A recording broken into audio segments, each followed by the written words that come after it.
अस्सलाम वालेकुम, नमस्ते, सत श्री अकाल। कैसे हैं आप लोग? उम्मीद करती हूँ ठीक होंगे, खुश होंगे। मैं हूँ हसीकाली और आज आप लोगों को लाई हूँ एक बहुत इंटरेस्टिंग सी वीडियो से। स्टार्ट करते हैं अपनी वीडियो को without wasting any time. So let's start. Okay guys, so video का टाइटल है Gautam Adani tycoons of India, doctor Vivek Bindra. So start करते हैं वीडियो।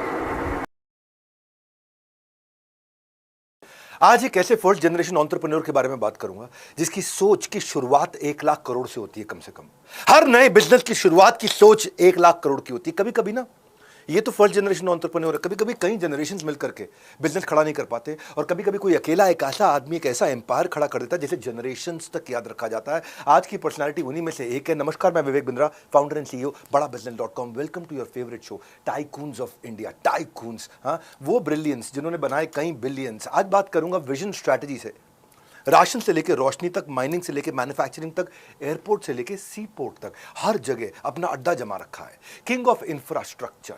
ऐसे धंधों में घुसते हैं जहां शुरू में इन्वेस्टमेंट बहुत होती है लेकिन उसके बाद कमाई होती जाती है। बोरिंग धंधे करते हैं। Visionary founder and chairman of Adani group Gautam bhai Adani, जिनकी बात करूंगा, जिनका Adani cement, Adani Wilmar, Adani enterprises, Adani port, Adani power, 30 से ज्यादा धंधे हैं। ये सारे बहुत बड़े हैं। 1962 में इनका जन्म हुआ था।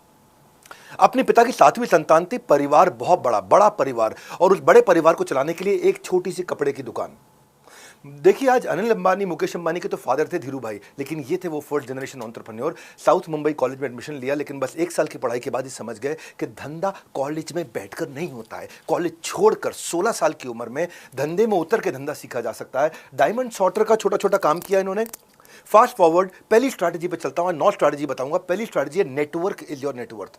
ये देखना, ही तो आपको कॉमन दिखेगा। आज की जो 9 स्ट्रैटेजीज है इसमें डेप्थ है। मैं गौतम भाई अडानी की इंफॉर्मेशन नहीं दूंगा, मैं वो बताऊंगा कि कैसे प्रॉब्लम्स को सॉल्व करके, किस सोच के साथ में, क्या माइंडसेट के साथ में, किस स्टाइल से धंधा शुरू करते हैं। इसलिए इस वीडियो में ना आपको बहुत सीखने को मिलेगा, आपका सोच का नजरिया बदल जाएगा। नेटवर्क इनके लिए सब कुछ है। डायमंड सॉर्टर का काम तो इन्होंने 3 साल तक किया, उसके बाद अपने भाई के साथ पीवीसी पैकेजिंग मटेरियल के बिजनेस में आ गए। अच्छा, पीवीसी पैकेजिंग मटेरियल में इनकी डिमांड बढ़ने लगी, और डिमांड बढ़ने लगी तो ये प्रोक्योरमेंट की कोशिश करे, रॉ मटेरियल इनको मिले नहीं। इनकी रिक्वायरमेंट तो महीने की 20 मीट्रिक टन, और इनको सप्लाई मिले खाली 2 मीट्रिक टन की। अब ये परेशान, अब ये कहें अपने सप्लायर से 2 सप्लायर से 2 सप्लायर से 2 सप्लायर दे ना पाए। और सप्लायर क्या करता था, नाम मिटा देता था ब्रांड का, तो ये ब्रांड तक पहुंच भी नहीं पाते थे। भाई कौन दे रहा है माल ये। अब इन्होंने नेटवर्क बनाने का जो काम किया ना, जिससे इनको 2 मीट्रिक टन से 20 मीट्रिक टन पर पहुंचा। इसको समझो, गौतम भाई जो है ना, बिग सप्लायर्स को ढूंढने के लिए जब सोर्सिंग मार्क उनको नहीं मिला, वहां पे उनको ट्रेडमार्क मिल गया।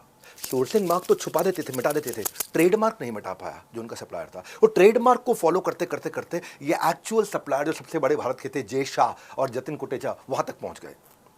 ठप्पा जो था ना, उस ठप्पे से असली ठिकाने तक पहुंच गई है। अडानी का अपना गुजराती दिमाग उन्होंने इस्तेमाल किया, वहां पहुंचे, लेकिन जा करके बातचीत नहीं करी। ये गुजराती ऐसे लोग हैं, ये ढोकला खाने के शौकीन तो होते हैं पर धोखा खाने के शौकीन नहीं होते। जे और जतिन फर्स्ट क्लास ट्रेन की टिकट लेकर के ट्रैवल किया करते थे रोज, और ये क्या करते थे, ये उनके आजू बाजू की टिकट लेकर चुपचाप उनको देखते रहते थे। क्या बात कर रहे हैं, क्या बात कर रहे हैं आपस में। दूर से उनको ऑब्जर्व करते थे, कुछ नहीं बोले। कई दिन तक उनके साथ ट्रैवल करते रहे, लेकिन उनसे बात नहीं किया। उनकी सारी बातें सुन के इनको समझ में आया ये बिजनेस की बातें करते हैं, ये समझते हैं मैक्रो एनवायरनमेंट क्या है, धंधे में क्या चेंज होने वाला है, और उनके साथ बैठ के उनके डायनामिक्स को सुना करते थे। एक मौका इनको मिला, इन्होंने अपना ज्ञान थोड़ा सा दिखाया। जे और जतिन बड़े इंप्रेस हो गए। जे एन जे दोनों का, यार तो बहुत बढ़िया बिजनेसमैन लग रहा है। दोस्ती बढ़ती गई। अब सबने कहा ये सबसे बड़ा सप्लायर है, ले लो उससे 20 मीट्रिक टन। बोला नहीं, सोने का अंडा देने वाली मुर्गी का पेट नहीं काटूंगा, एक बार में काम नहीं निकालूंगा, मुझे नेटवर्क बनाने दो इनके साथ। ऐसा नेटवर्क बनाया इन्होंने जय जतिन के साथ में। कभी ये उनको भोजन पे बुलाएं, कभी वो उनको भोजन पे बुलाएं। दोस्ती हो गई, आपस में बातचीत होने लगी। और फिर क्या हुआ, इन्होंने जब बातचीत ने बताया कि भाई मैं ये धंधा करता हूँ और मेरे को बहुत बड़ी सप्लाई की ज़रूरत है, तो जय जतिन ने क्या किया, इनको कोरियन सप्लायर से मिलवा दिया, जो कोरिया से, तब इन्होंने इंपोर्ट एक्सपोर्ट की इंट्रिकेसीज को पहली बार सीखा क्या होता है। ये पहुंच गए कोरिया, उसको बोले कि मेरे को 20 मीट्रिक टन माल दे दो। वो कहता है इतना छोटा ऑर्डर तो हम लेते ही नहीं भैया इतना छोटा ऑर्डर लेते ही नहीं हम। अब इसको सोचा कि 20 मीट्रिक टन इसको छोटा लग रहा है, इसने सोचा ठीक है, ओके 200 मीट्रिक टन दो। अब बैंक पे पहुंच गए कि भैया बैंक मेरे को लोन दे दे। बैंक इनको लोन दे नहीं, तू नया आदमी है भैया, तेरे को क्या लोन दे। अब विश्वास ही ना करे उसके ऊपर कि भाई तेरे को क्या लोन देंगे हम। अब देखो क्या हुआ, जे और जतिन की दोस्ती यहाँ फिर काम आई। जे जतिन ने अपनी गारंटी देके इनको बैंक से लोन दिलवा दिया। यहाँ तक ही नहीं, नेटवर्क, इनको नेटवर्क ही बनाना आता है। इन्होंने धंधे खुद नहीं खोले सारे, ये नेटवर्क के साथ धंधे मिले इनको, और इसी नेटवर्किंग हैबिट से आगे के सारे स्ट्रेटेजिक अलायंस, सारे एक्विजिशन, सारी पार्टनरशिप, आप सुनना उस बात को कैसे करते थे काम ये। अब बैंक से लोन भी दिलवा दिया, कोरियन सप्लायर से सप्लाई भी दिलवा दी। अब क्या किया, अब माल बेचूंगा किसको, वही जे जतिन ने इनको प्रिंस से, फिनोलेक्स से, सुप्रीम से, कई बड़े ब्रांड से मिलवा दिया। अब अडानी पीवीसी को लेकर के आए 30% डिस्काउंटेड रेट पे और सस्ते में माल बेचे, माल धड़ाधड़ बिकने लग गया। और ये थी कहानी, शुरुआत की कैसे गौतम अडानी से द गौतम भाई अडानी बन गए। वो अडानी का माइंड इतना शार्प था ना कि जे जतिन का नेटवर्क यूज करके उन्हीं को धंधे में पीछे छोड़ दिया। इसीलिए आपको बोल रहा हूं, ये टाइकून्स ऑफ इंडिया, आप आज सुनना मेरी बात को, इसकी पूरी प्लेलिस्ट है, सारे के सारे वीडियो देखो। पिछला जो था जमशेद जी टाटा के इम्प्रोवाइजेशन ऑन इनोवेशन, या नारायण मूर्ति के लीडरशिप प्रिंसिपल्स, उनको भी देखना। अभी चलता हूं फास्ट फॉरवर्ड, दूसरी स्ट्रैटेजी एम्प्लीफिकेशन ऑफ नेटवर्क। उस समय राजीव गांधी एक नई एग्जिम पॉलिसी लेके आए थे, एम्प्लीफिकेशन मतलब नेटवर्क और बढ़ाया इन्होंने। राजीव गांधी की जो नई पॉलिसी थी 1985 में, उस पॉलिसी में ऐसा था कि आप जितने का विदेश से विदेशी सामान लेके आओगे, उतने का सामान आपको बेचना भी पड़ेगा विदेश में, तब जाकर के आपको इंपोर्ट क्रेडिट मिलेगा, नहीं तो इंपोर्ट ड्यूटी पड़ जाएगी। आप विदेश से सामान लाओगे, विदेश में कुछ बेचोगे नहीं, तो आपको लाने पे जो ड्यूटी है उसके कारण आपका सामान महंगा हो जाएगा। अब ये सोचिए यार, एग्जिम पॉलिसी के चक्कर में मैं तो खाली इंपोर्ट करता हूं, मैं विदेश में तो कुछ बेचता नहीं, तो वो ड्यूटी का इनको, जैसे जीएसटी का इंपोर्ट होता है ना, इंपोर्ट क्रेडिट, उसी तरह से इंपोर्ट क्रेडिट। अब इंपोर्ट क्रेडिट का फायदा उठाना, अब जो है गौतम भाई धंधे में ना होकर के भी धंधे के सारे फंडे जानते थे। इंपोर्ट क्रेडिट के लिए उनको एक्सपोर्ट नहीं करना था, उनको एक सपोर्ट चाहिए था, एक्सपोर्ट नहीं चाहिए था। एक्सपोर्ट हो गया, विदेश में बेचना, एक सपोर्ट हो गया। ऐसा आदमी जो विदेश में बेच रहा है, अगर मैं उससे पार्टनर कर लूं तो उसके विदेश में बेचने का मुझे फायदा मिल जाएगा। Amplification of network. पूछो कैसे, इन्होंने क्या किया, ऐसी कंपनियां ढूंढनी शुरू करी। ऐसे किया कि गुज्जू दिमाग ने गुना भाग करना शुरू कर दिया, और गुजरात स्टेट एक्सपोर्ट कॉर्पोरेशन थी कंपनी। ये जो गुजरात GSEC बोलते हैं इसको, गुजरात स्टेट एक्सपोर्ट कॉर्पोरेशन, ये हैंडीक्राफ्ट बहुत एक्सपोर्ट करते थे और इंपोर्ट कुछ करते नहीं थे, तो इनके पास इंपोर्ट क्रेडिट बचा हुआ था, उसका इस्तेमाल नहीं कर पा रहे थे। ये गए उनके पास, बोला ऐसा भैया हमसे पार्टनरशिप कर लो, आप जो एक्सपोर्ट करते हो उसका क्रेडिट हम ले लेंगे और उसके बदले में आपको एक कन्वीनियंस फी दे देंगे, आपके लिए तो एक्स्ट्रा कमाई, आपका लग कुछ रहा नहीं है, आपका कुछ नहीं लग रहा। GSEC ने कहा बहुत बढ़िया आइडिया है, बताओ कितने का करो। बोला मैं तो 200 मीट्रिक टन का काम करता हूँ। अब GSEC ने दिमाग लगाया, 200 मीट्रिक टन पे समझो 200 रुपये पे 20 रुपये का, और 20 रुपये का फायदा, और 20 रुपये के फायदे में ये 2 रुपये की कन्वीनियंस फी देगा, क्या फायदा। GSEC ने मना कर दिया। अब ये परेशान, भैया मना कर दिया। इन्होंने कहा कोई बात नहीं, एक काम करो, सोच देखो कितनी बड़ी है। अभी बताता हूँ क्या दिमाग लगाया इन्होंने। क्या कहा, GSEC को बोला कि ठीक है, मैं अभी 200 मीट्रिक टन का काम कर रहा हूँ ना, मैं 2000 मीट्रिक टन की आपको गारंटी देता हूँ, और अगर मैं 2000 मीट्रिक टन पे एक साल में नहीं पहुंच पाया तो पेनल्टी के रूप में वो जो पैसा है वो मैं आपको वैसे ही दे दूंगा, 2000 के हिसाब से दे दूंगा, उसको पेनल्टी मान लेता हूं मैं। एक कमिटमेंट करके आ गए उनको, GSEC ने हाँ कर दिया। अब ये 200 से 2000 की तरफ जा, अभी 2 मीट्रिक टन से 20 पे गए थे, 20 से 200 पे गए, 200 से 2000 मीट्रिक टन पे, यानी कि पिछली बार से 10 गुना, उससे पिछली बार से 100 गुना। गौतम भाई ने क्या किया, इन्होंने क्या किया, अब इन्होंने बहुत कमाल कर दिया। जाकर के कोरियंस को बोले मैं अब 200 की जगह 2000 मीट्रिक टन का ऑर्डर दे रहा हूं, मेरे को माल सस्ते में चाहिए। कोरियंस ने इनको 15% डिस्काउंट दे दिया। GSEC से इन्होंने इंपोर्ट क्रेडिट का फायदा उठा लिया, वो पैसा भी कम हो गया, डबल पैसा कम हो गया। कोरियन से भी डिस्काउंट मिला, और जो यहाँ पे टैक्स लगना था या जो ड्यूटी लगनी थी भारत में लाने की, अब वो भी नहीं लग रही। 2 जगह से पैसा बचने के कारण इनका माल होगा बहुत सस्ता बाजार में। सस्ता माल होने के बाद अब इनको और कस्टमर मिल गए, इनको प्रिंस भी मिल गया, फिनोलेक्स भी मिल गया, सुप्रीम भी मिल गया, अपोलो भी मिल गया, इनको ड्यूट्रॉन भी मिल गया, प्लास्टो भी मिल गया। छोटे बड़े कई MSMEs को ही अपना माल बेचने लगे। लोवेस्ट PVC रेट पे इन्होंने माल बेचा, एक तीर से 2-3 निशाने इकट्ठे लगा दिए। सबने माल इतना खरीदा, पूरा Prince, Finolex, supreme, Apollo, deuteron, सब माल खरीदने के बाद हुआ क्या, कमिटमेंट किया था इन्होंने 2000 मीट्रिक टन का, और GSEC के होश उड़ गए, ये 10,000 मीट्रिक टन बेच दिए। जितना कमिटमेंट करके आए, एक तो वैसे ही वो कमिटमेंट 10 गुना ज्यादा थी, और 10 गुना ज्यादा की कमिटमेंट को 500% और ज्यादा कर दिया। अब 1986 में गौतम भाई बेशक जड़ से शुरू नहीं करते धंधा, लेकिन जहां जुड़ जाते हैं वहां जादू कर देते हैं। इसको बोलते हैं एम्प्लीफिकेशन ऑफ नेटवर्क। अपने नेटवर्क को और बड़ा करते गए। ये ना काम के लोग ढूंढते रहे शुरू से, हमेशा हर धंधे में उन्होंने यही किया, काम का आदमी ढूंढो जिसके साथ आगे बढ़ता हूं। ये अपॉर्चुनिटी स्कैनर है, ये मेरी स्ट्रैटेजी नंबर 3, अपॉर्चुनिटी ढूंढते थे हर समय। पीवीसी ट्रेडिंग में सब धंधा सुपरहिट हो गया। अब ऐसा क्या करें कि 2-3 लाख करोड़ का नया बड़ा बिजनेस बन जाए। अब कोई नया धंधा ढूंढ रहे। अब तक टीम बना चुके थे, है ना। अब टीम बना चुके थे और टीम से इन्होंने बातचीत किया तो टीम ने कहा सर ऐसा है, इंडिया और फॉरेन कंट्रीज के बीच में 90% ट्रेड, 90% इंपोर्ट या एक्सपोर्ट समुंदर से होता है। बोले हाँ सर, समुंदर को खरीद ले, समुंदर का किनारा खरीद लें, अगर इसमें घुस गए तो हमारा इंपोर्ट एक्सपोर्ट तो होगा, जिसका भी होगा उस पर पैसा खाएंगे। मोटा पैसा सुन के मोटा भाई की आंखें चमक गई। फिर कहता मोटा भाई हिसाब किताब जोड़ने में लग गए, गुना भाग किया। उन्होंने कैलकुलेट किया यार 1 लाख करोड़ का धंधा तो बन जाएगा। सुनना किया कैसे? अब आप पूछोगे कैसे 1 लाख करोड़, 1 लाख करोड़ कैसे? मल्टीपल रेवेन्यू स्ट्रीम समझ में आ गई इनको। इन्होंने कहा पोर्ट अगर मेरा हो गया तो कार्गो जो आएगा जाएगा, उसकी लोडिंग होगी, अनलोडिंग होगी, किराया खाऊंगा। जो भी शिप आएगा, समुद्र आएगा, उसका सामान को स्टोर करना है, किराया खाऊंगा। कोई शॉर्ट टर्म होगा, कोई लॉन्ग टर्म होगा। पोर्ट में वेयर हाउस होगा, उसमें बर्थिंग अनबर्थिंग फीस होगी। बर्थ समझते हो, ट्रेन की बर्थ समझ लो आप, ट्रेन की बर्थ पर जाके बैठते हो, ऐसे ही समुद्री जहाज से कोई सामान आता है, वो बर्थ के ऊपर रखा जाता है, उसमें पैसा लूंगा, जब उतारा जाएगा उसमें पैसा लूंगा। हाँ? और क्या होगा, वैल्यू एडेड सर्विसेज में कमाऊंगा, कस्टम्स के साथ में, इंश्योरेंस के साथ में, लॉजिस्टिक्स के साथ में। अब इन्होंने सोचा इतना ही नहीं, कई शिपिंग कंपनी बहुत बड़ी है दुनिया की, इतनी बड़ी बड़ी कंपनियां हैं, उनके साथ लॉन्ग टर्म कॉन्ट्रैक्ट कर सकता हूं, वहां कमाऊंगा। आपको पता है दुनिया की सबसे बड़ी शिपिंग कंपनी जिसके समुद्री जहाज है वो है मर्क। मर्क के अलावा है मेडिटेरेनियन शिपिंग कंपनी, एक भारत की है the shipping corporation of India, सरकारी कंपनी, एक एसआर शिपिंग। ये सब कितनी सारी बड़ी बड़ी शिपिंग कंपनी। बोला इनसे लंबे कॉन्ट्रैक्ट होंगे तो लंबे समय तक आराम से स्टेबल रेवेन्यू आएगा, मतलब स्थिर होगा, रोज रोज गड्ढा नहीं खोदना पड़ेगा। तो ऐसा पोर्ट बनाते हैं। अब वहाँ पे बड़ी रियल एस्टेट की अपॉर्चुनिटी है, वहाँ वेयर हाउस होगा, वहाँ टर्मिनल होगा, वहाँ जेटी, जेटी समझते हैं हम, जैसे समुद्र में ना आगे एक पतला सा पगडंडी सी जारी होती है, जहाँ आकर के जहाज रुकता है और जेटी पे सामान उतरता है। बोला जेटी किराए पे चढ़ाऊंगा, वहाँ से रेवेन्यू लूंगा और अपने खुद का भी तो फायदा होगा। मैं भी तो इंपोर्ट कर रहा हूँ, मेरा भी तो कमीशन का आउटफ्लो होता है जब मैं इंपोर्ट करता हूँ, तो वो पैसा भी बचेगा। और जितनी दुनिया भर की कंपनीज आएंगी मेरे यहाँ ऐसी जाएंगी, तो सबका किराया खाते रहूंगा। एक बार पोर्ट बनाऊंगा, किराया खाते रहूंगा और सबसे दोस्ती भी करूंगा। इनमें कोई बड़े मिल गए, उनसे कोई नया धंधा भी कर लूंगा, ऐसा नया एक्सपोजर निकाल के लाऊंगा। अब तक टीम्स पूरी रिसर्च कर चुकी थी। 2 पोर्ट सरकार खोल रही थी, एक मुंद्रा, एक कांडला। दिमाग देखो गुज्जू भाई का, इन्होंने कहा कांडला छोड़ दो, मुंद्रा पकड़ेंगे। और क्यों? क्योंकि मुंद्रा में ना जो समुद्र का पानी बहुत डीप है, जब डीप होगा पानी तो बड़ा जहाज आ सकता है। अगर पानी डीप नहीं होगा तो रेत में जहाज अटक जाएगा, आगे तक नहीं आ पाएगा, किनारे तक नहीं आ पाएगा। बोला और समुद्र का पानी वहाँ डीप है, उसको लो। और वो ट्रेड जो है ना यूरोप का और मिडिल ईस्ट का, उसके नज़दीक पड़ता है मुंद्रा, इसलिए कांडला छोड़ दो, मुंद्रा पकड़ लो। गुजरात के पास लॉन्गेस्ट कोस्ट लाइन है, सबसे लंबी कोस्ट लाइन है, 1600 किलोमीटर की। जितनी ज़्यादा जगह उतना पैसा छापेंगे, नोट छापेंगे। और यहाँ जो है इस तरफ मुंद्रा की तरफ टाइडल वेरिएशन जो होती है ना, क्या बोलते हैं, चक्रवर्ती तूफान जो आता है समुद्र के अंदर, बोला यहाँ बहुत कम होता है।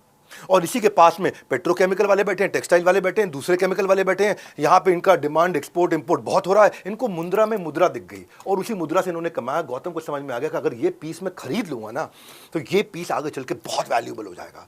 और कैसे इन्होंने 1 रुपये एकड़ के हिसाब से किस तरह लिया, उसकी भी कहानी है।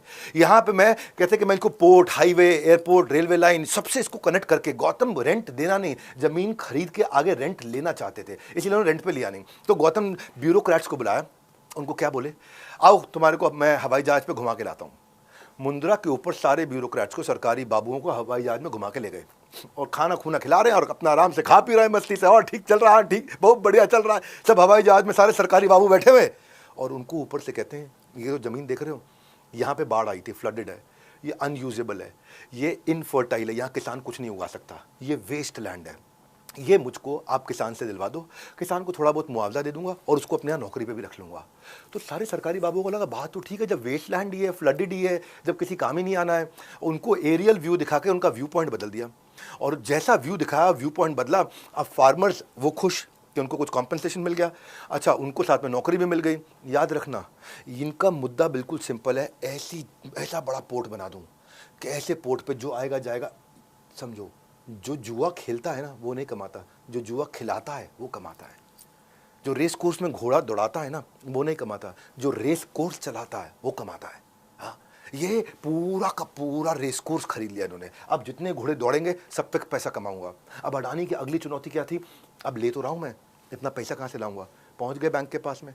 अब बैंक ने कहा भाई तुम्हारा एक्सपीरियंस नहीं है, तुम नए प्लेयर हो, रिस्क बहुत है, लीगैलिटी बहुत कॉम्प्लेक्स है, सरकार की बहुत नौटंकियाँ हैं, हम तुमको लोन नहीं देंगे। अब मैंने क्या बोला, नेटवर्क बनाने में तेज। अभी सरकार के पास पहुंच गए, बोला हम सरकार को कमाने का बहुत बड़ा अपॉर्चुनिटी देना चाहते हैं। बोले कैसे? प्रेजेंटेशन दी और बोला इसमें 26% हिस्सेदारी आपकी, मेरी 74% हिस्सेदारी। सरकार को बड़ा अच्छा लगा यार, गुजरात सरकार को, ये बहुत बुद्धिमान आदमी निकला गुज्जू। बोला लाओ हमको 26% दे दो। और सरकार के साथ जुड़ते ही इनको ग्रांट और सब्सिडी मिल गए, सारे नियम कानून कागज पत्तर रेगुलेटरी चेक कंप्लायंस सारे पूरे हो गए और गवर्नमेंट के पार्टनर बनने से इनकी अपनी इज्जत और क्रेडिबिलिटी भी आ गई। अब आज क्या हुआ? नेटवर्किंग पार्टनरशिप के अमिताभ बच्चन, गौतम भाई अडानी, आज मुंद्रा बैकबोन बन चुकी है इनके पूरे एम्पायर की। मुंद्रा सबसे हाईएस्ट अर्निंग पोर्ट है भारत का, 9% पूरे ग्रुप का रेवेन्यू केवल एक मुंद्रा से आ रहा है और पोर्ट का जो ऑपरेटिंग मार्जिन है 50% के आसपास इनका मार्जिन है। आप कहोगे 1 लाख करोड़ का बिजनेस कैसे बनेगा? मैंने शुरू में बताया था भाई साहब 3 लाख करोड़ का धंधा हो गया। जितना एस्टिमेट किया उससे ज़्यादा अर्न किया। गुज्जू कोई बात अगर ठान ले और ठन गोपाल को भी धन गोपाल बना दे। ये थी मेरी तीसरी स्ट्रैटेजी, अपॉर्चुनिटी स्कैनर। हर समय अपॉर्चुनिटी ढूंढते रहते हैं। अब नई अपॉर्चुनिटी ढूंढने के लिए ये आगे बढ़े। पोर्ट बिजनेस में अडानी ने सस्टेनेबल रिकरिंग रेवेन्यू तैयार किए और सस्टेनेबल रिकरिंग रेवेन्यू ही सब कुछ है।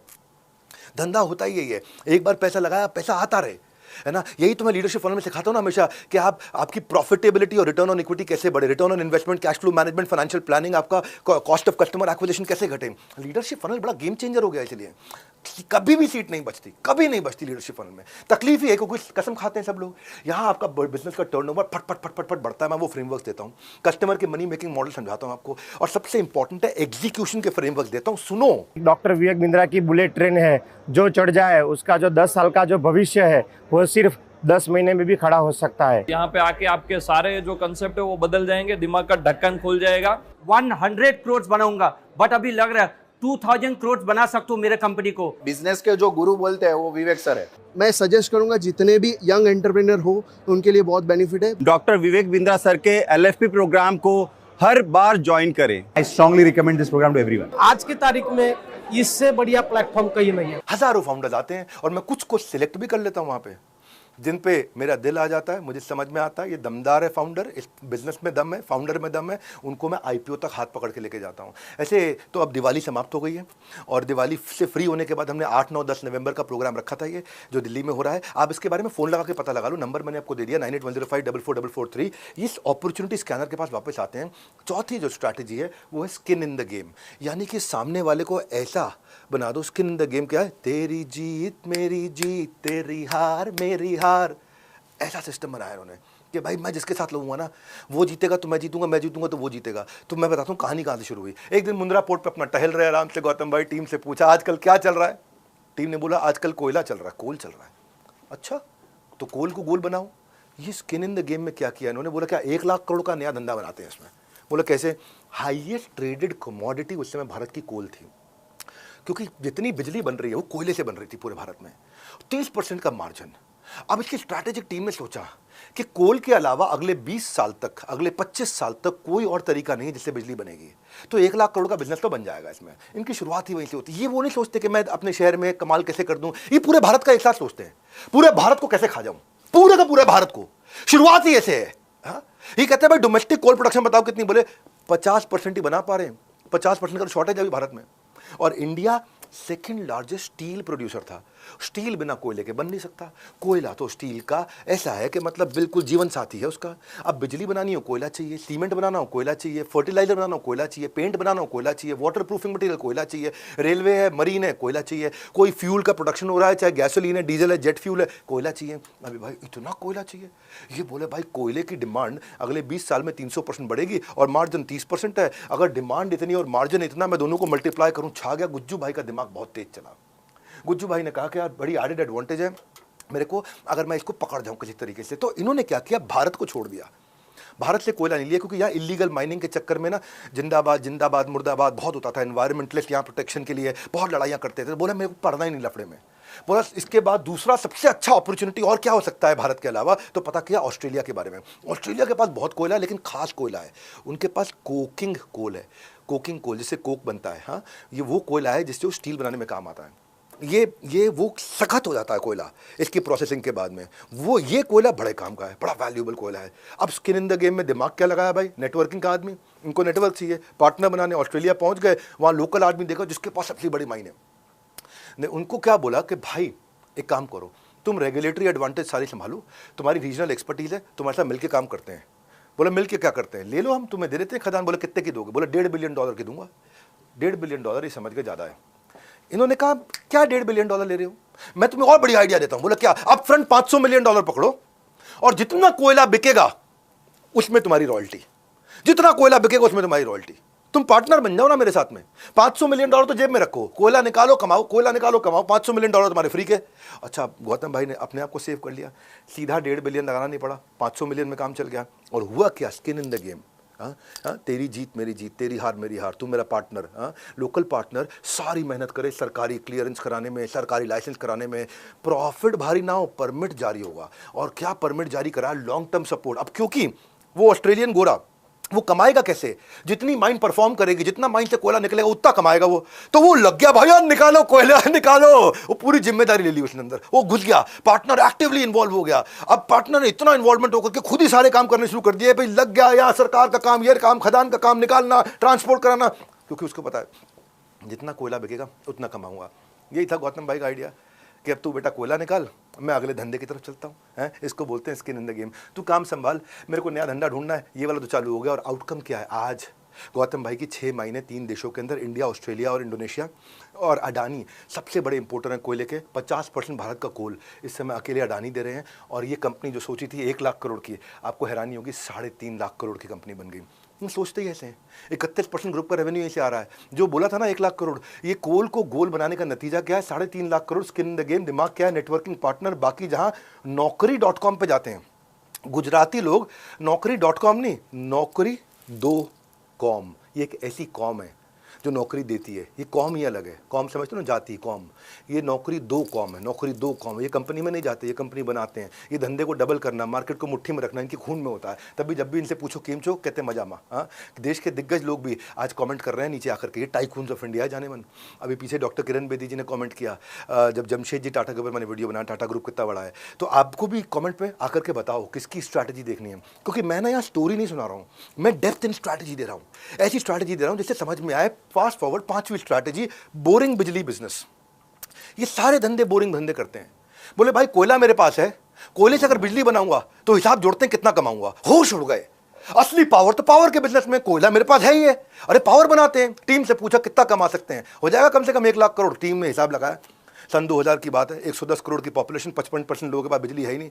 बोला यानी कि 55 करोड़ लोगों को बिजली देने की संभावना है और ये 2 गुना बढ़ जाएगी अगले 20 साल में। 75% एनर्जी की नीड बढ़ती चली जा रही है। बोला $1 और बिलियन अपॉर्चुनिटी। और नेचुरल ट्रांजिशन है, क्यों, रॉ मटेरियल कोयला मेरे पास है ही है, कोल माइंस मेरे पास है ही है, लार्जेस्ट इंपोर्टर का कोल मैं ही हूँ। और मेरी रिड्यूस हो जाएगी ऑपरेटिंग कॉस्ट, क्योंकि मुझे किसी और से नहीं देना पड़ेगा। और स्टेबल पावर सप्लाई दे पाऊंगा, मैं कमाल कर दूंगा। कंपनी ने फिजिबिलिटी एनालिसिस पूरी टीम ने किया इनके बैठ करके। तो क्या हुआ, भयंकर हैंडसम प्रॉफिट मार्जिन उनको समझ में आया। काम शुरू करने से पहले ही हरियाणा सरकार से पहले ही ऑर्डर ले आए।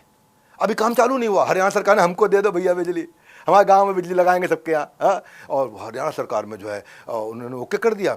अब भाई ने देखा कि मुंद्रा स्पेशल इकोनॉमिक जोन में तो मैं कर ही दूंगा, हरियाणा सरकार का ऑर्डर मिल गया। अब टेक्नोलॉजी का एक चैलेंज कि मुझे यहाँ से गुजरात से हरियाणा बिजली भेजनी है, कैसे भेजूंगा, कोई ईमेल पे तो भेजूंगा नहीं, कोई कोरियर तो कर नहीं दूंगा। अडानी को टेक्नोलॉजी एक्सपर्ट्स की पूरी टीम लगाई कि मैं सस्ते में बिजली कैसे पहुंचाऊं। तो 2 तरह से होता है, एक तो होता है एसी ट्रांसमिशन जो कि अल्टरनेट करंट ट्रांसमिशन, एक है HVDC ट्रांसमिशन। अब जो एसी है वो ना क्या है, उसकी वोल्टेज कंट्रोलेबिलिटी कम होती है, ज़्यादा जो है ना बड़े इलेक्ट्रिक टावर चाहिए उसको सप्लाई करने के लिए, और ज़्यादा से ज़्यादा 600 किलोमीटर तक उसकी बिजली जाएगी। तो लाइन की कॉस्ट भी बहुत हाई है, बिजली भी दूर तक नहीं जाएगी, पैसा भी ज़्यादा लग रहा है और स्टेबल भी नहीं है।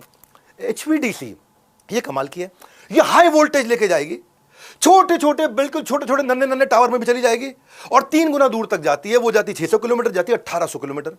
और जो है अपने आप ही रिड्यूस कॉस्ट हो जाएगी लाइन की मेरी, क्योंकि मैं फ्यूअर कंडक्टर के साथ ही भेज दूंगा इसको। वहाँ पे लाइन कॉस्ट बहुत ज़्यादा थी, अभी को समझ में आ गया। अब भेज तो दिया, लेकिन हाई वोल्टेज जो करंट है वो तो पब्लिक को डिस्ट्रीब्यूट कर नहीं सकते। अब दिक्कत आ गई वहाँ पे कि भाई हाई वोल्टेज को वहाँ पे एसी में कन्वर्ट कैसे करूँ, सिंपल घर वाली बिजली कैसे बना दूँ उसको मैं।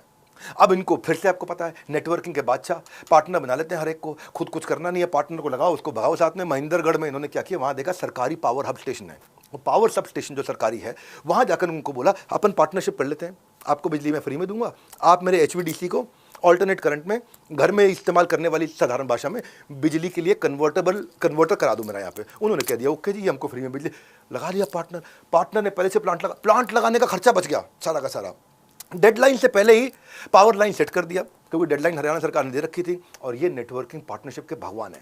हाँ, गौतम भाई, और रेस्ट इज हिस्ट्री। उसके बाद क्या हुआ? उसके बाद गुजरात, महाराष्ट्र, छत्तीसगढ़, राजस्थान, कर्नाटका, एमपी, झारखंड सब इनके पीछे लग गए, हमको बिजली दो, हमको बिजली दो, हमको बिजली दो। सब जगह इन्होंने बिजली पहुंचानी शुरू करी। आउटकम क्या है? अडानी पावर आज largest private thermal power producer है भारत का। 9 राज्यों में 15% पॉपुलेशन को बिजली दे रहे हैं। और कंपनी क्या सोची थी? 1 लाख करोड़ की, एक और 2.3 लाख करोड़, 2.25 लाख करोड़ की एक और कंपनी बना दी। सोच 1 लाख करोड़ से शुरू करता है भाई, ये शुरुआत ही 1 लाख करोड़ से सोचते हैं और 2-2.5 लाख करोड़ पे जाके पहुंचते हैं। जो सोचता है उससे बहुत ज्यादा करके दिखाया है। और बोरिंग बिजनेस करते हैं ये ऐसा बिजनेस नहीं करते कोई बड़ा एक्साइटिंग बिजनेस हो, मेरा पैशन है जी, पैशन है। पैशन नहीं है, पैसा बताओ कहाँ है? कोई पैशन नहीं चाहिए, पैसा बताओ कहाँ है? धंधा ऐसा लगा दे, एक बार सेट कर दिया, पैसा आता रहेगा, आता रहेगा, आता रहेगा, आता रहेगा, आता रहेगा, आता रहेगा, आता रहेगा, आता ही रहेगा, आता ही रहेगा, बिजली बनती रहेगी, पैसा आता रहेगा। हमेशा कहता हूँ, आज भी कह रहा हूँ, मनोहर कहानियाँ नहीं सुनाता हूँ। मनोहर कहानी सुननी छोड़ दो, इसको चले जाओ यहाँ चैनल से। यहाँ पे खाली वो लोग आ रहे हैं जिनको डेप्थ सीखनी है स्ट्रैटेजी की। ये चैनल बिजनेस के स्टैटिस्टिक्स और बिजनेस की स्ट्रैटेजीज का है, वो सीखना है। Most welcome. हाथ खुले हाथों के साथ बताता हूँ आपको। फास्ट फॉरवर्ड, छठी strategy, CNG, PNG, LNG integrated strength. यहाँ आया अडानी गैस लिमिटेड और बाद में चल के बनाई अडानी टोटल गैस लिमिटेड। यहाँ भी टोटल कंपनी, टोटल गैस सबसे बड़ी दुनिया की कंपनी, उसको भी पार्टनर बनाया उन्होंने। कैसे किया? अडानी के लिए बिजनेस सफल होने का मतलब है अगले बिजनेस की शुरुआत करना। बिजली के अलावा और ऐसी क्या चीज़ है जिसकी डिमांड बढ़ रही है? तो टीम ने बोला, सर बिजली तो आ गई, रोटी कपड़ा मकान होता है, तो रोटी तो खाएंगे, घर में खाना बनेगा, गैस दे दो सबको, पूरे देश में खाना बनेगा, रिसेशन आना ही नहीं है, खाना तो खाना ही है, चाहे तनख्वाह कम हो ज्यादा हो, गैस बनाते हैं, पूरे देश में देंगे गैस। अडानी का दिमाग चल पड़ा, कमाल हो गया भाई, भारत में गैस की बहुत कमी है, लोग आज भी चूल्हे में बना रहे हैं। इसने देखा PNG और CNG, 2 गैस का काम इकट्ठे कर सकते हैं। PNG क्या होता है बताया तो आपको इजी, पाइप्ड नेचुरल गैस, ये कुकिंग में, घर में खाना बनाने का। CNG कंप्रेस्ड नेचुरल गैस, इनको समझ में आ गया कोयले का में कोई विकल्प तैयार करना है। गाड़ियों में CNG डलती है, पावर जनरेशन में CNG काम होती है। 50 मिलियन मीट्रिक टन की जरूरत है और 25 अवेलेबल है। भारत में इतनी सारी जरूरत है और इस जरूरत को पूरा करने के लिए हम आ गए, अडानी है जी। और पहले ही एंटिसिपेट कर लिया उन्होंने 20 साल में कितनी जरूरत होने वाली है। 140 करोड़ लोग होंगे और 140 करोड़ लोगों में अगर मैं 14 करोड़ लोगों को भी दे दिया तो भाई साहब ये 2-3 लाख करोड़ का धंधा हो जाएगा। कंप्रेस्ड नेचुरल गैस व्हीकल में आएगी और इसकी डिमांड बढ़ती चली जाएगी, जिसको CNG बोलते हैं आप लोग। और टीम ने एक्सप्लेन किया, अगर ये हमने ले लिया ना तो बहुत बड़ा धंधा बन जाएगा। CNG के फ्यूल पंप, वहाँ से पैसा आएगा, पावर जनरेट करेंगे वहाँ से पैसा आएगा। PNG जो है, जो मैंने बताया, जो घर की गैस है, रेजिडेंशियल गैस है, वहाँ से पैसा आएगा, जो घर में आप यूज़ करते हो गैस। तो कमर्शियल वालों को भी चाहिए होती है, कई बार इंडस्ट्रियल को भी चाहिए होती है गैस, तो उनको भी वहाँ से आएगा। अब ये सोचो यार, ये गैस लाऊं कहाँ से? चलो बात तो ठीक है, गैस चाहिए भी तो है, गैस लाऊं कहाँ से? तो गैस इनको समझ में आ गया कि गैस का जो रॉ मटेरियल है वो अपने को ONGC से मिल जाएगा। ONGC सरकारी कंपनी है, सरकार के साथ रिश्ता बना के रखते हैं ताकि काम थोड़ा जल्दी होता रहे इनका। और वो अच्छा रिश्ता बना, ONGC के पास गए, सरकारी कंपनी, महारत्ना कंपनी, उससे ओके करा लिया कि भैया हम आपको दे देंगे। अब इनको 3 स्टेजेस में गैस पहुंचानी थी। पहले मेन ट्रांसमिशन पाइपलाइन, जो बड़ी हाई प्रेशर पाइपलाइन, जिससे बहुत प्रेशर से गैस जाएगी, जो अलग अलग शहरों तक गैस पहुंचाएगी। सेकेंड स्टेज पे हर शहर का सिटी गैस स्टेशन, वो एंट्री पॉइंट है, वहां गैस पहुंचेगी, वो हाई प्रेशर को कर देगी लो प्रेशर, क्योंकि घर पे तो लो प्रेशर पहुंचनी है ना। और उसके बाद क्या है? Intermediate distribution pipeline. अब ये कौन सी होती है? ये सारी वहां से, जो सिटी गैस स्टेशन है, सिटी गैस स्टेशन जो बड़ा गैस स्टेशन है जहाँ पे हाई जो है प्रेशर को लो प्रेशर किया, वहाँ से छोटी पाइपों के माध्यम से घरों तक, सारे मोहल्लों तक गैस पहुँच जाएगी। 2020 में टोटल एनर्जीज, दुनिया की सबसे बड़ी सेकेंड लार्जेस्ट कंपनी LNG में, liquefied natural gas, PNG CNG के बादशाह थे, उनको साथ में ले लिया। ये हाइड्रोजन प्रोडक्शन में काम आने वाली है। कमाल हो गया, क्योंकि इनको पता चल गया फ्यूचर क्या है, उसको भी साथ में लिया, उससे पार्टनर कर लिया 2020 में। अब अडानी टोटल गैस लिमिटेड आज आउटकम क्या है? लगभग 1 लाख करोड़ के आसपास ये कंपनी आ गई, 12 राज्यों में चली गई और आज 9000 किलोमीटर की पाइपलाइन बना दी, 450 CNG स्टेशन हो गए, 7 लाख लोगों के घर में गैस अडानी की आ रही है। अब इसको और बड़ा करते जा रहे हैं। बड़ी बात ये नहीं है कि गौतम भाई अडानी हर बिजनेस को बड़ा करके दिखा, बड़ी बात ये पहले से समझ जाते थे कि कौन सा बिजनेस बड़ा होगा। गुजराती, अच्छा 2 गुजराती, सुनो, एक गुजराती सबके समर्थन से देश चला रहा है, प्रधानमंत्री, और एक गुजराती सबके समर्थन से बिजनेस चला रहा है, यानी कि खुद नहीं चलाते, सबका समर्थन लेके बिजनेस चलाते हैं। गौतम भाई अडानी की ये चीज़ आपको सीखनी पड़ेगी। ये चीज़ें जो है ना कि स्ट्रेटेजिक अलायंस करते कैसे हैं, ये जब मैं लीडरशिप फनल में सिखाता हूँ लोगों के होश उड़ जाते हैं। ये जो मैं कर रहा हूँ लीडरशिप फनल, हर महीने करता हूँ मैं, revenue growth strategy, low cost marketing, solid capable man power कैसे बनाओगे, वो फाइनेंशियल एक्यूमेंट कैसे लेके आओगे, फॉर्मूलाज क्या है, रेशियोज क्या है, एग्जीक्यूशन एक्सेलेंस और अलायंसेस कैसे बिल्ड करें, ऑटो पायलट पे धंधा कैसे जाए, लोग खुद ही कसम खाते हैं। जबरदस्त सेशन, मतलब 10 से 11 घंटे का सेशन है, 1 मिनट भी ऐसा नहीं लगा कि हम लोग को एग्जॉर्शन हो रहा है। ये जो लीडरशिप फनल प्रोग्राम है सभी को लेना चाहिए। इंडिया में एंटरप्रेन्योर्स के लिए ज़्यादा हेल्पफुल होगा। जो लोग अभी तक इस प्रोग्राम को नहीं अटेंड कर पाए हैं, जो लोग सोच रहे हैं वो देरी ना करें। अगर आप अपने दिमाग से ढक्कन हटाना चाहते हैं, अपने धंधे को बिजनेस बनाना चाहते हैं, तो आंख बंद करके बिना सोचे समझे चले आइए लीडरशिप फनल पे। यहाँ आगे पता चला कि हम अपने बिजनेस को स्केल कैसे कर सकते हैं। जो लोग ये चाहते हैं अपने बिजनेस को 10 से 10 गुना बनाना चाहते हैं, उनके लिए ये लीडरशिप फनल प्रोग्राम है। लीडरशिप फनल प्रोग्राम जैसे मैंने सोचा था उससे भी और अच्छा लगा मुझे। मैं और मेरी पूरी टीम आज ही मैं कमिटमेंट कर लिया हूँ। मेरे जो कोर कमेटी जो है, जो 5 लोग हैं, वो सबको मैं लॉन्ग टर्म के लिए यहाँ पे ट्रेनिंग का प्लानिंग कर लिया है। अब आते हैं जी local edge partnership. Local edge अभी ये क्या है, ये पार्टनर ढूंढते थे, अब ये खुद पार्टनर बने। अब क्या है, ये मैं अडानी विल्मर के बारे में बताऊंगा। कई दिन से गौतम भाई अपने हार्डकोर बिजनेस से हटके कुछ नया करना चाह रहे थे ताकि और एक्सपैंड करें। रिसर्च किया, टीम से पूछा अब क्या चल रहा है। बोला सर देखो गैस वैस तो पहुंचा दिए घर में है जी, अब राशन का सामान भी पहुंचाते हैं। एफएमसीजी बहुत चल रहा है इस धंधे में। 50% नकली अनऑर्गेनाइज्ड मार्केट डोमिनेट कर रही है। इसमें घुसने की कोशिश करते हैं। अपॉर्चुनिटी स्कैनर हर समय अपॉर्चुनिटी ढूंढते, हर समय स्मेल कर लेंगे। ये सुनते ही गौतम भाई के दिमाग में नया आइडिया आया। पूरे मार्केट का हिसाब जोड़ा इन्होंने, इनके होश उड़ गए। भाई साहब मार्केट तो बहुत बड़ी है। सन 2000 की बात कर रहा हूँ। उस समय हाउस होल्ड के अंदर अगर 20 करोड़ हाउस होल्ड है, 20 करोड़ घर, लोग तो ज़्यादा होंगे, 20 करोड़ घर है। 20 करोड़ घर में अगर 250 रुपये महीने का वो तेल इस्तेमाल करते हैं तो 12 महीने का 3000 रुपये हो गया। और 3000 रुपये 12 महीने का तेल खाली कुकिंग ऑयल यूज़ करते हैं।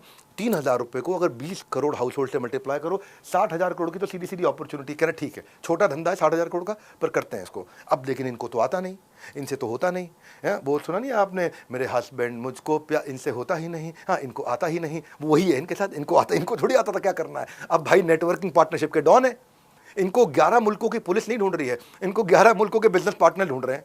अब सिंगापुर में सबसे बड़ा विल्मर, जिसके साथ मिलकर उन्होंने आगे चल के फॉर्च्यून बनाया। कैसे बनाया सुनो, कैसे विल्मर को कन्विंस किया। उस समय सन 2000 में कोई मोदी सरकार नहीं थी, बीजेपी की अपनी लोकल गवर्नमेंट थी गुजरात के अंदर, और इनके रिश्ते सब जगह अच्छे बना के रखते थे। विल्मर की इच्छा थी कि भारत की मार्केट बहुत बड़ी है, यहाँ पे मैं अगर फॉर्च्यून रिफाइंड ऑयल ये सब ले आऊँ तो कमाल हो जाएगा। विल्मर ढूंढ रहा था भारत में किसी को। इन्होंने क्या किया, इन्होंने सरकार के साथ मिलकर एक मीटिंग कराई। और मीटिंग में इन्होंने बोला कि देखो ऐसा है विल्मर भैया, तुम क्या कर रहे हो जानते हो तो सिंगापुर के, लेकिन तुम्हारा जो पाम फ्रूट आता है इंडोनेशिया से और घाना से, वो घाना और इंडोनेशिया से आता है, इसी पोर्ट से आता है। मैं इसी पोर्ट पे आने के बाद फिर तुम उसको ट्रैवल कराओगे, फैक्ट्रियां खोलोगे कहीं, चिंता ना करो। मैं क्या करता हूँ विल्मर, तुम बहुत बड़े होगे दुनिया में, यहाँ राजा मैं हूँ। मैं क्या करूँगा, तुम्हारे को यहीं पे ही मैं तुम्हारे लिए एक पूरी फैक्ट्री खुलवा देता हूँ। अडानी ने क्या बोला, ऑयल रिफाइनरी पैकेजिंग प्लांट में मुंद्रा में ही खोल देता हूँ तुम्हारे लिए। एक समुद्री जहाज से सामान आया, उतारते ही फट फट फट वही तेल बना दिए। वो ये कहीं बड़ी कॉस्ट एफिशिएंट हो जाएगा हमारे लिए। विल्मर को, अडानी को ना पता है कि किसकी ज़रूरत क्या है, उनको कैसे पार्टनर बनाया जाए। और गौतम भाई अडानी ने उन्होंने बोला कि मैं आपके सारे लॉजिस्टिक्स के खर्चे बचा दूंगा, आपका तेल सस्ता बनेगा, बेचो फुल रेट पे, कमाओ जब दबा के कमाओ। और साथ में यहाँ जो रेगुलेटरी चीज़ें हैं, जो नियम कानून कायदे कागज़ पत्तर हैं, वो सब मैं सरकार से बात करके जल्दी करा दूंगा। सरकार के लोग अच्छे हैं हमारे यहाँ पे, मेरी बात सुन लेते हैं। उन्होंने कहा अरे ये भी फ़ायदा हो गया। और जो चीफ मिनिस्टर थे गुजरात के, अब उनके पास गया अडानी, उनको बोले इतना एम्प्लॉयमेंट देंगे, इतनी लोगों की नौकरी लगाएंगे, इतना आपको रेवेन्यू जनरेट होगा, इतना आपको टैक्स मिलेगा। चीफ मिनिस्टर बोले गुजरात का, कमाल करता, बहुत बढ़िया बात कही है गौतम भाई, चालू करो।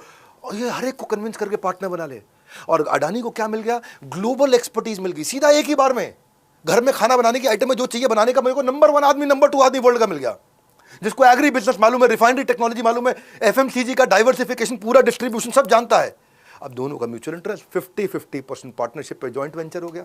अब सब बनाएगा तो वही ना, ये तो 50% पे खाएंगे। एडिबल ऑयल के प्राइसेस पिछले 20 साल के अंदर 3 गुना बढ़ गए। Total market size 3 lakh crore का हो गया। और अडानी ने 17% मार्केट शेयर फट से कैप्चर कर लिया। 50,000 करोड़ तो शुरू में कैप्चर कर लिया। 16% ग्रुप का रेवेन्यू, साथ मिलकर दोनों ने सबका तेल निकाल दिया। विल्मर और अडानी ग्रुप ने साथ मिलकर आज नंबर 1 एडिबल ऑयल फॉर्च्यून है, नंबर 2 व्हीट आटा प्लेयर फॉर्च्यून है, नंबर 3 बासमती राइस भारत में कोहिनूर है। ये सब इन्हीं के हैं। इनके अलावा बहुत सारे प्रोडक्ट लाइन ऐड कर दिए। अडानी विल्मर आज मार्केट लीडर है और इस समय 11 करोड़ घरों के अंदर इनका सामान जा रहा है। देखो पता क्या है, जो इनको नहीं आता है, हाँ, मैं संदीप महेश्वरी जी के बारे में बोला था, जो मुझको आता है, जो मुझको भाता है, जो बाजार चाहता है। यहाँ मैं क्या बोल रहा हूँ, जो इनको नहीं आता है, जो इनको नहीं भाता है, लेकिन अगर बाजार चाहता है तो यह बंदा करके दिखाता है और इतना पैसा कमाता है कि संभाला नहीं जाता है। गौतम भाई एक साथ पूरे देश की सोचते हैं, एक साथ बहुत बड़ा सोचते हैं। अब चलते हैं स्ट्रैटेजी नंबर 8। यहां पे इन्होंने अलग ही प्रकार के दिमाग लगा दिया। चलिए 1 लाख करोड़ का नया धंधा खोलते हैं, सेक्टर असिमुलेशन स्ट्रैटेजी। यहां से आया अडानी सीमेंट। अडानी सीमेंट बाद में आया। इन्होंने एसीसी और अंबुजा को कैसे पकड़ा। अडानी एक दिन टीवी पे नितिन गडकरी जी के बारे में सुन रहे थे और पता चला टीम मेंबर बताया कि 65 साल में जितने हाईवे बने उसके डबल पिछले 10 साल में बन गए और उससे ज्यादा अगले 5 साल में 10 गुना और बनने वाले हैं। अडानी सोचे यार इतने हाईवे बन रहे हैं, इतनी सड़कें बन रही हैं, गडकरी जी क्या रोड करी है? तो गडकरी नहीं है, रोड करी है। ये सुनते ही गौतम भाई के दिमाग में बात आई, भाई हैवी इंफ्रास्ट्रक्चर के लिए सीमेंट चाहिए और सीमेंट लगता ही रहेगा अभी भारत में। अभी भारत में बहुत बनना है, अगले 50 साल तक बहुत इंफ्रास्ट्रक्चर बनना है भारत में, सीमेंट सब जगह लगेगा, बहुत मकान बनने हैं अभी। गौतम भाई उसी वक्त ये आइडिया दिमाग में आ गया और गौतम भाई सोचे यार ये बिजनेस अपॉर्चुनिटी बहुत बड़ी है। अब सेकंड लार्जेस्ट सीमेंट प्रोड्यूसर है भारत इस समय दुनिया का, सेकंड लार्जेस्ट, और सीमेंट का कंजम्पशन 1.5 गुना बढ़ा पिछले 10 साल के अंदर। लेकिन गौतम भाई ने हिसाब लगाया, पर कैपिटा देखते हैं, साइज ऑफ कंट्री नहीं, पर कैपिटा देखते हैं। पर कैपिटा सीमेंट भारत में 250 किलो लग रहा है और चाइना में 1600 किलो लग रहा है। ये बोले भाई अपॉर्चुनिटी अभी 7 गुना बाकी रह गई है, पर कैपिटा सीमेंट कंजम्पशन बहुत होने वाला है। फिर इन्होंने कहा कि देखो धंधा मिलेगा कहाँ से। तब इनको पता लगा प्रधानमंत्री आवास योजना चल रही है, स्मार्ट सिटी मिशन चल रहे हैं, यहाँ पे Atal mission of rejuvenation and urban transformation चल रहा है, सरकारी नेशनल इंफ्रास्ट्रक्चर प्रोजेक्ट चल रहा है, भारत माला परियोजना पूरी सड़कों हाईवे बनाने का चल रहा है। सरकार जो है 11,11,111 करोड़ रुपया यानी कि 11.25 लाख करोड़ रुपया, लगभग 11 लाख करोड़ रुपया खर्च कर रही है इंफ्रास्ट्रक्चर पे। बोला मुझे सीमेंट चाहिए, सब जगह चाहिए। अच्छा सीमेंट वाले अपने नेक्सस बना के रखे, नया आदमी नहीं घुसने देंगे, नया आदमी नहीं घुसने देंगे। अच्छा इनकी तो आदत है नहीं, खुद से धंधा खोलने की आदत है नहीं गौतम भाई की। मैं बहुत डेप्थ देता हूँ स्ट्रैटेजी की, बहुत डिटेल में, कोई नहीं देगा आपको ऐसा वीडियो कहीं पे भी। मैं आपको चुनौती देता हूँ, ये केवल टाइकून्स ऑफ इंडिया में मिल रहा है, इतनी डेप्थ में जाता हूँ मैं इसमें। अब वहाँ इतना नेक्सस चल रहा है, इनको सीमेंट में कोई घुसने ना दे। अब एस्टैब्लिश प्लेयर है, अल्ट्राटेक बहुत बड़ा, अंबुजा बहुत बड़ा, एसीसी बहुत बड़ा, जिंदल जो है ना, जेएसडब्ल्यू बहुत बड़ा। अभी मैं कैसे घुसूँ उसमें और कोई मिल नहीं रहा, अब मैं किसी को खरीदूँ, कैसे खरीदूँ? तब ये अपना लगे रहे ढूंढने में लगे रहे। तो होलसेम नाम की एक कंपनी थी जो कि स्वीडन की थी और वो सबसे बड़ा सीमेंट मैन्युफैक्चरर था इंडिया में, एसीसी और अंबुजा के साथ में मिलकर के। उसको उन्होंने समझाया तू स्वीडन जाकर आराम कर, स्वीडन में वादियाँ बहुत सुंदर है, ऐसा कर, तेरे जितने शेयर है ना वो मेरे को दे दे। बातचीत किया, बोला चलो हम ओपन बिड करते हैं। वो माना नहीं आसानी से। तो अब अल्ट्राटेक और जेएसडब्ल्यू को भी पता चल गई बात है, जिंदल को भी और अल्ट्राटेक को भी, वो हम खरीदेंगे अंबुजा और एसीसी के सारे शेयर हम खरीदेंगे। वो लग गए अपना, वो बहुत मोटी बिड दी। अडानी ने उस बिड के लिए ओवर पे कर दिया। क्यों ओवर पे किया? सारी टीम ने मना किया, सर आप ज्यादा पैसे दे रहे हो। बोला दूंगा। बोले सर क्यों दोगे? बात सुनो, ये दोनों है ना मिलकर के एसीसी और अंबुजा, इनके पास 10,500 एम्प्लॉइज हैं, 50,000 चैनल पार्टनर है जहाँ का सीमेंट बिक रहा है, 80 प्लांट मैन्युफैक्चरिंग के हैं जो रेडी मिक्स कंक्रीट बना रहे हैं दोनों के साथ मिलकर, 23 सीमेंट के और 14 ग्राइंडिंग प्लांट हैं। भाई साहब ये बहुत बड़ा है। ये कमाई आज टेंशन मत लो, 88,000 करोड़ रुपए दिया गौतम भाई अडानी ने इन दोनों को खरीदने के लिए और बोले 1-1 रुपया वसूल कर लूंगा। अभी भारत में बहुत सीमेंट लगने वाला है। लार्जेस्ट सबसे बड़ी ट्रांजैक्शन हुई थी उस समय भारत के अंदर, इंडिया इंफ्रास्ट्रक्चर मटेरियल स्पेसिस के अंदर, और ये मूव ने इनको भारत का दूसरा सबसे बड़ा प्लेयर बना दिया। इन्होंने क्या किया, अंबुजा के 63% ले लिए, एसीसी के 56% ले लिए, अपने बेटे को बिठा दिया, बेटा सीमेंट का धंधा बहुत बड़ा होगा, तू खुद बैठ। इनका बेटा खुद बैठ गया और सीमेंट के शेयर इस समय इनके ग्रुप रेवेन्यू में 11% है। अभी कुछ समय पहले इन्होंने ले लिया और आज ऑलरेडी ये 1.5 लाख करोड़ की कंपनी बन चुकी है। धंधा चाहे जो भी हो, अडानी ना उसमें धन सूंघ लेते हैं, हर धंधे में धन सूंघ लेते हैं अपने बिजनेस फंडामेंटल से। न्यू प्लेयर, वो न्यू प्लेयर से दी ओनली प्लेयर बन जाते हैं। कहने को न्यू प्लेयर आए, दी ओनली प्लेयर बन जाते हैं। इतना बड़ा काम करके देखते हैं। इनका सोच ये लगा। टीम से पूछा, टीम ने कहा ऐसा है सर, देखो मेरी बात सुनो कि अडानी सर ऑटोमोबाइल में भी घुसते हैं, गाड़ियां बनाते हैं। इंडिया की ना मार्केट इस समय 4th लार्जेस्ट मार्केट ऑटोमोटिव की, गाड़ियों की मार्केट, और डबल हो जाएगी अगले 7 सालों में। अभी भी भारत में लोगों ने गाड़ियां खरीदी नहीं है, खरीदेंगे। यहाँ बहुत बड़ी अपॉर्चुनिटी है। हाँ, और सीमेंट की तरह ये भी मार्केट कॉम्पिटिटिव है। मारुति के पास 45%, हुंडई के पास 15%, टाटा के पास 15%, महिंद्रा के पास 15%। हम घुसते हैं, अडानी कार बनाते हैं, अडानी कार। गौतम भाई अडानी मुस्कुराए, बोले भैया कार की टेक्नोलॉजी बार बार बदल रही है, सीमेंट तो हमेशा वही रहेगा, सीमेंट तो वैसे ही रहेगा, कार गाड़ियाँ इस समय बदल रही हैं। और बदल क्यों रही हैं? क्योंकि इस समय ये अनाउंसमेंट लगातार हो रही हैं कि हमारे को कार्बन फ्री चाहिए, तो पेट्रोल डीजल जाएगा, इंजन बदलेंगे, सब बदलेंगे। इस समय कई नियम कानून में बदलाव आएंगे। जब ये स्थिर हो जाएगी ना मार्केट, तब घुसेंगे इसमें। जब बेटर और स्टेबल टेक्नोलॉजी आ जाएगी तब घुसेंगे। सीमेंट तो सेम चलना है। फास्ट फॉरवर्ड 9वीं स्ट्रैटेजी, वैल्यू बेस्ड बिडिंग। ये क्या करते थे, इन्होंने क्या, इनके ना टीम ने पूछा कि सर ऐसा है, फिर एक काम करते हैं, अडानी एयरलाइंस चालू करते हैं, गाड़ी नहीं बना रहे, अडानी एयरलाइन चालू करते हैं जी। ये बोले, अडानी बोले नहीं नहीं, याद रखो मैं हूं अडानी, नहीं नहीं अडानी, नहीं नहीं। बोले क्यों सर? भैया लोएस्ट प्रॉफिट मार्जिन है एयरलाइंस में, 2.5% का मार्जिन है, बड़ा कैपिटल इंटेंसिव है, तो वापस पैसा आके घूमते घूमते बहुत टाइम लग जाएगा, और मार्केट वॉलेटाइल रहती है तेल की, कभी तेल महंगा, कभी तेल सस्ता, कभी महंगा, और ज़्यादा तेल महंगा हो गया ना तो पूरा तेल निकल जाएगा अपना। ऑपरेटिंग कॉस्ट वैसे ही बहुत ज़्यादा, कॉम्पिटिटिव प्राइसिंग है, टिकटों में कमाई है नहीं, इंडिगो के अलावा कोई चल ही नहीं पाया, क्यों घुसे रिस्की काम में। अडानी ने कहा हवाई जहाज में 1 लाख करोड़ का धंधा तो नहीं दिख रहा मुझे, लेकिन हवाई जहाज जहाँ उड़ रहा है वो ले लेते हैं, जितने उड़ेंगे और लैंड करेंगे सबसे किराया वसूलेंगे। एयरपोर्ट ले लेते हैं हम लोग, एयरपोर्ट में हजारों करोड़ का प्रॉफिट पक्का है, क्योंकि इंडिया जो है ना वो तीसरी सबसे बड़ी डोमेस्टिक एयर पैसेंजर मार्केट है यूएस और चाइना के बाद। सबसे ज़्यादा हवाई जहाज भारत में उड़ रहे हैं इस समय, तीसरे नंबर है पूरी दुनिया में, और डोमेस्टिक एयरलाइंस की जो कैपेसिटी है वो डबल होने वाली है अगले 5 साल में। ऐसा करते हैं, अगर 100 करोड़ लोग अगले 10 साल में ट्रैवल करेंगे, तुम बोला सर कमाएंगे कैसे? हम बताते हैं कैसे कमाएंगे। कोई कार्गो आएगा, उसकी हैंडलिंग फीस होगी, उसकी स्क्रीनिंग, सिक्योरिटी, उसका स्टोरेज। कोई एयरक्राफ्ट आएगा, पार्किंग करेगा, पार्किंग का पैसा लेंगे उससे नीचे उतरेगा, उसका पैसा लेंगे, पार्किंग की फीस लेंगे। पेट्रोल भराएगा तो उस पर उसकी सेल्स और उसकी स्टोरेज का पैसा लेंगे। रिटेल की दुकानें खोलेंगे, ड्यूटी फ्री शॉप खोलेंगे, फूड कोर्ट खोलेंगे, लाउंज सर्विस खोलेंगे, उस पर कमाएंगे। वहाँ पे एडवर्टीजमेंट होगी, होर्डिंग लगेंगे एयरपोर्ट के अंदर, उस पर पैसा कमाएंगे, बिल बोर्ड पर कमाएंगे, डिजिटल स्क्रीन पर कमाएंगे। पैसेंजर को सर्विस देंगे, उनका बैगेज, उनका सिक्योरिटी, उनकी पार्किंग, उस पर भी पैसा कमाएंगे। एयरक्राफ्ट अपनी मेंटेनेंस कराएगा, ट्रेनिंग कराएगा, सिमुलेशन, उस पर भी कमाएंगे। सारी टीम ने सोचा यार ये आदमी इतना तेज है, इतने सारे रेवेन्यू अपॉर्चुनिटीज, और अगले कुछ दिनों के अंदर इन्होंने 6-7 एयरपोर्ट अहमदाबाद का, लखनऊ का, मैंगलोर का, गुवाहाटी का, जयपुर का, तिरुवनंतपुरम का अगले 50 साल की लीज पे ले लिए। और फिर क्या हुआ, बाद में 2 और, मुंबई, नवी मुंबई सब ऐड कर दिया उन्होंने। और मुंबई आपको पता है भारत में दूसरा सबसे बड़ा बहुत शानदार एयरपोर्ट है। और तब क्या है, जो एरोनॉटिकल हवाई जहाज वाला रेवेन्यू वो 300 करोड़ का, 8 एयरपोर्ट का हो गया 2,500 करोड़ का, और जो नॉन एरोनॉटिकल रेवेन्यू जो बिना हवाई जहाज का बाकी चीज़ें सारी बताई वो 400 करोड़ का, 8 एयरपोर्ट 3200 करोड़। तो ये सोचे भाई 2400 करोड़ और 3200 करोड़ यानी कि 5600 करोड़ तो तुरंत मिल रहा है, सारा मार्जिन ही मार्जिन है इसमें, बहुत मोटा मार्जिन है। अडानी ने कैलकुलेट कर लिया, अगर 10 करोड़ पैसेंजर गए, 1 मिलियन मीट्रिक टन कार्गो का अगर मैंने हैंडल किया, अडानी जानते हैं कि उन्होंने अपना गणित कर लिया पूरा जी। तो एयरपोर्ट की जो बिल्डिंग करी उसमें GMR को उड़ा दिया, पूरा GMR को सारी बिल्डिंग में उड़ा दिया, वो सब खुद लेते चले गए। अब जो है ना, आज Adani airport holdings limited largest airport infrastructure company बन। इनका सिस्टम ही ऐसा है, रेस में घोड़ा मत दौड़ाओ, पूरा रेस कोर्स खरीद लो, जो दौड़ाएगा उससे कमाऊंगा, है जी। मैं ताश के पत्ते नहीं खेलूंगा, पूरा गैम्बलिंग खरीद लूंगा, मतलब पूरा का पूरा कसिनो खरीद लूंगा, जो आएगा उससे मैं कमाऊंगा। आज 33% इंडिया का एयर कार्गो ट्रैफिक इनका है। आज 9 करोड़ पैसेंजर इनके साथ उड़ रहे हैं। आज 65 एयरलाइन कंपनी इनको किराया दे रही हैं। आज प्रॉफिटेबल रेवेन्यू, मोटा प्रॉफिटेबल रेवेन्यू 6000 करोड़ का बना लिया उन्होंने। समझ आया अडानी को तूफानी क्यों कहते हैं? बिना हवाई जहाज आसमान में कैसे उड़ाए, अपने एयरपोर्ट के बिजनेस को आसमान तक पहुंचा दिया उन्होंने। हवाई जहाज नहीं उड़ाया, बिजनेस उड़ा दिया। और अभी पिछले साल वो शॉर्ट सेलर कंपनी, पागल बिल्कुल, हिंडनबर्ग, दिमाग से बुद्धि से पैदल, और मैं हमारे देश में लोग उनके अगेंस्ट हो गए थे। उनके बचाव में जब मैं खुल के आया, लोगों ने मेरे को ट्रोल किया था, लेकिन तभी मैंने बता दिया था। आज 70% का शेयर प्राइस गिरा है, पर इनके जो एक्सपर्ट्स ने, कुछ ने तो अडानी की शोक सभा लगा दी थी, पर मैंने जवाब में बोला था, और 1 साल बाद ठीक वही हुआ जो मैंने उस समय बोला था। स्ट्रॉन्ग एसेट बेस है, 2.25 लाख करोड़ के इनके कर्जे के अंदर 1.5 लाख करोड़ तो उनका सिक्योर्ड है, और डेट कवरेज रेशियो बहुत अच्छा है। ये डेट को आसानी से कवर कर सकते हैं, और जितनी रेवेन्यू स्ट्रीम्स हैं, जहां जहां से पैसा आ रहा है वो स्टेबल है, आराम से आ रहा है। क्लीन चिट दी सेबी ने इस रिपोर्ट के अगेंस्ट। मई 2024 में अडानी ग्रुप का टोटल मार्केट कैप फिर से $215 बिलियन पार कर गया। उस इंसिडेंट के बाद सबसे ऊपर चला गया।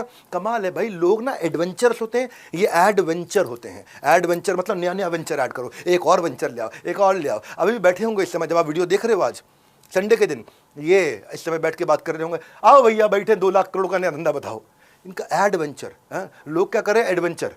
मेरे यहाँ पे एक लड़का इवेंट मैनेजमेंट में, मैं पूछा कहाँ गया छुट्टी पे, बोला सर पहाड़ पे चढ़ने गया था। मैंने कहा क्या किया, बोला पहाड़ पे चढ़ा। मैंने कहा फिर कह रहे उतर गया। अब बताओ, जी एडवेंचर है उसका। और यहाँ अडानी है एडवेंचर, इसको वेंचर ही ऐड करने, और हर एडिशन में एक स्ट्रैटेजी, एक डायरेक्शन थी। पीवीसी से शुरू किया, फिर इंपोर्ट में घुसे, फिर एक्सपोर्ट में घुसे, फिर पोर्ट में घुसे, फिर पोर्ट के बाद कोल में घुसे, कोल से बिजली में घुसे, और नए नए नए करते करते 30-35 धंधे बना दी। जैसे गौतम भाई अपने विजन से हर चीज में वैल्यू क्रिएट करिए ना, मेरा भी यही मोटिव है, मैं वैल्यूएबल कंटेंट क्रिएट करूं ताकि बड़ा बिजनेस के साथ मिलकर के आप भी लाइफ में कुछ बड़ा कर सकें। इसीलिए फिलहाल तो आपको खाली कमेंट करना है किस टाइकून की स्ट्रैटेजी देखना चाहते हैं। वैसे मेरा मन है, अगर आप मेरे से पर्सनली पूछें तो मैं राकेश झुनझुनवाला की सारी स्ट्रैटेजी देना चाहता हूं। फिर भी आप नाम लिखो, खुल के थोड़ा सोचा करो, और इस वीडियो को हर बच्चे को दिखाओ। हर स्टूडेंट को दिखाओ। आई स्वेयर गूज बम्स पड़ गए मुझे, हिला के रख दिया अडानी की स्टोरी ने। अच्छा मतलब मुझे इस ज़िंदगी के बेहतरीन 44 मिनट 44 मिनट्स की वीडियो थी और मैं बहुत जल्दी बोर हो जाती हूँ वीडियो में, लेकिन वाकई ऐसी तो मैं 1000 वीडियोस भी देख सकती हूँ अडानी पे या ऐसे बिजनेसमैन्स पर। अच्छा मैं सबसे पहले ये कहना चाहूँगी कि मैं ये सोच रही थी कि उनकी टीम जो भी आइडिया देती थी तो वो उसके ऊपर इम्प्लीमेंट करते थे और कामयाब हो जाते थे, लेकिन ऐसा नहीं है। आखिर में जब उन्होंने जैसे एयरपोर्ट का मना, उसका एयरलाइंस का मना किया उन्होंने, ठीक है, इसके अलावा उन्होंने एक और चीज़ का मना कर दिया कि इसके अंदर बहुत मसले मसाइल होंगे, ये नहीं कर सकते हम। हाँ, उसका एरोप्लेन्स वगैरह का ही मना करा था उन्होंने कहा इसमें बहुत ज़्यादा मसला है, एयरपोर्ट ले लेते हैं। जैसा कि उन्होंने बताया कि रेस में घोड़ा दौड़ाओ मत, पूरा का पूरा मतलब रेस ही ख़रीद लो, रेस कॉर्ड ही ख़रीद लो, और इसी तरीके से कि पूरा कसिनो ख़रीद लो, ठीक है ना। खेलने की ज़रूरत नहीं है, खेलेगा कोई और, बस मैं अपना प्रॉफिट अपना मार्जिन रखूँगा। तो ये बहुत बड़ी चीज़ है कि कोई टेंशन नहीं है। और अच्छा ऐसे बिज़नेस करे जिसका कोई एक्सपीरियंस ही नहीं था, जो उन्होंने पहले कभी किए नहीं थे, जिसके बारे में उनको मच नॉलेज भी नहीं थी। लाइक गैस का बिज़नेस था, इलेक्ट्रिसिटी का बिज़नेस था, ठीक है, कोल का बिज़नेस था, तो इतनी ज़्यादा उन्हें नॉलेज नहीं थी, चीज़ों को इतना पता नहीं था, लेकिन उसके बावजूद भी उन्होंने गैस का बिज़नेस किया, उन्होंने इलेक्ट्रिसिटी का किया, उन्होंने कोल का किया, उन्होंने ऑयल का किया। तो बहुत बड़ी चीज़ है कि बहुत पूरा पोर्ट ख़रीद लिया, बड़ी बात है। इतने सारे एयरपोर्ट्स उन्होंने लीज़ पर ले लिए।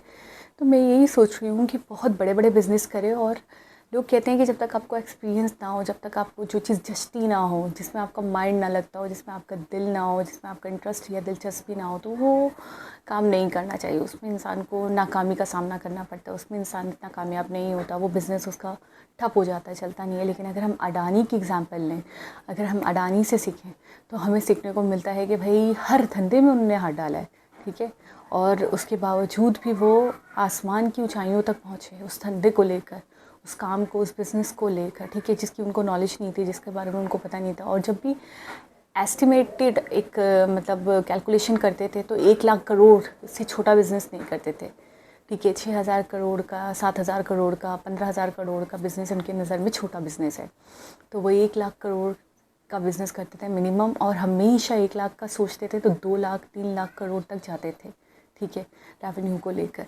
कमिटमेंट उन्होंने कहा तो 2000 की कमिटमेंट की थी, और कहाँ बहुत आगे निकले, 2 लाख तक पहुंच गए, ठीक है।